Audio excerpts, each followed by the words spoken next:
understanding to then redefine what we do as a nonprofit. Our nonprofit is the Ava Sophia Foundation, and we do business as Autism Moms of Kona because it's like, bam, this is what we do. We're a bunch of parents coming together to support the individual, but the family, so that we can thrive in the home.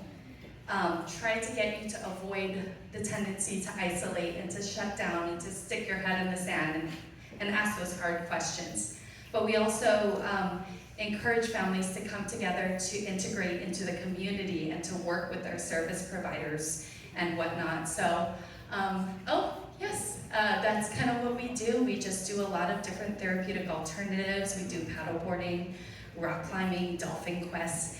But by providing these opportunities for our kiddos, we're also organically going out, working with small businesses to teach them what autism and true inclusion is and acceptance. So I'm really proud of that. You know, Seat 2 is really the one that is calling the rhythm.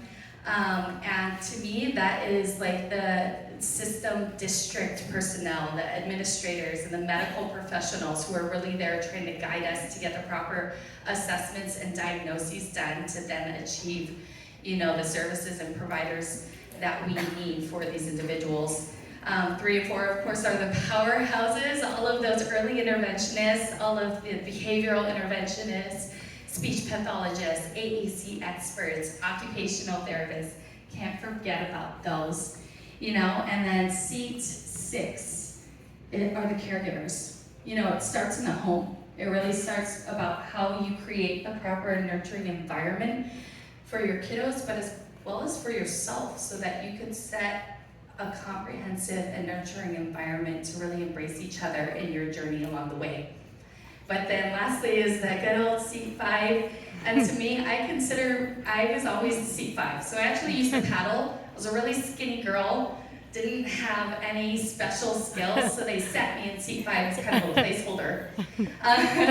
But you know, as I moved forward in life, I always felt the need to kind of look at what Seat 1 and 2 was doing, really look at keeping the time, and really trying to put that extra muscle in when I could, when we found we were dragging and dropping behind. But furthermore, when the storm got rough, you know, Seat 5 is the one that holds the ama.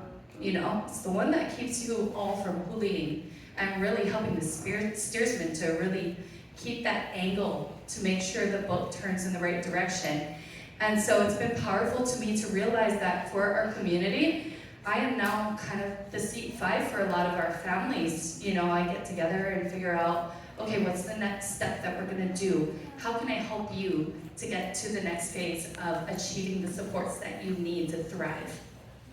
And so, I do wanna come back to my daughter, Ava. I've learned so much about autism, and the fact that all 3 of my children are on the spectrum is a beautiful thing, and I have, you know, so much to thank for our partnerships with the Department of Education.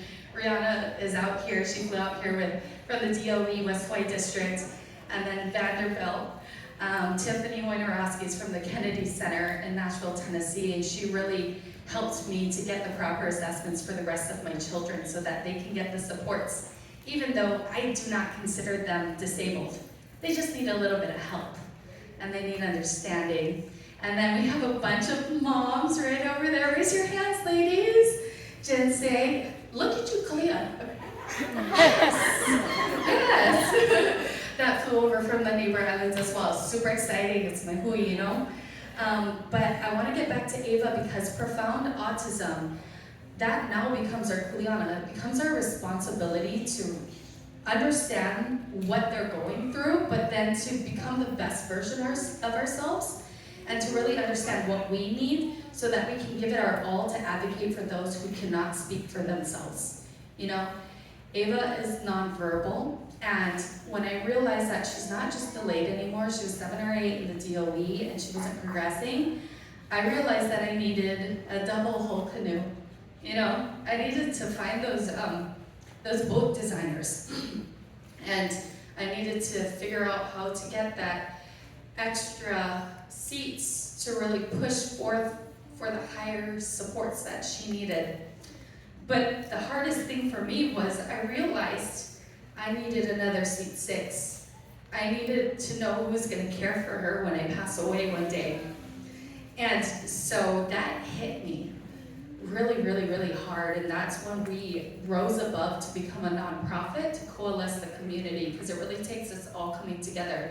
It takes culture, it takes community, it takes building on our Hawaiian cultural values to really identify the voyage, because there's a lot of double hull canoes out there in this audience, and we're all going to be traveling in the same direction. What the destination is, we're not quite sure.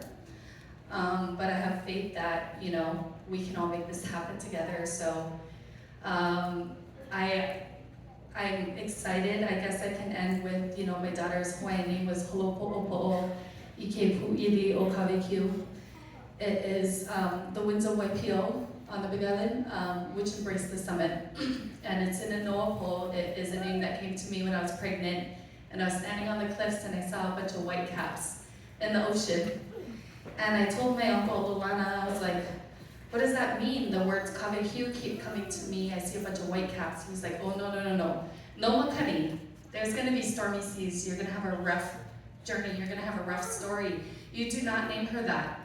But to me, our inoa is our kuleana. It's our life's responsibility. We have to figure out what our journey is and live and lean into that. And so I named her that because I wanted to soften it, but it has become our story. We're sharing our story to really embrace the summit and to overcome those stormy and rough seas and strive, kulia canoe, strive for the highest. And I'm so grateful for Ava, because this all would not have been possible for me without her. And our story is actually on PBS. We have a 1-hour special that was just released, so definitely see a little bit more on the ins and outs of this messy, weepy mommy. Angry, but now I'm working with the DOE to continue to find solutions. And I'll be at the resource table downstairs, so looking forward to meeting you all.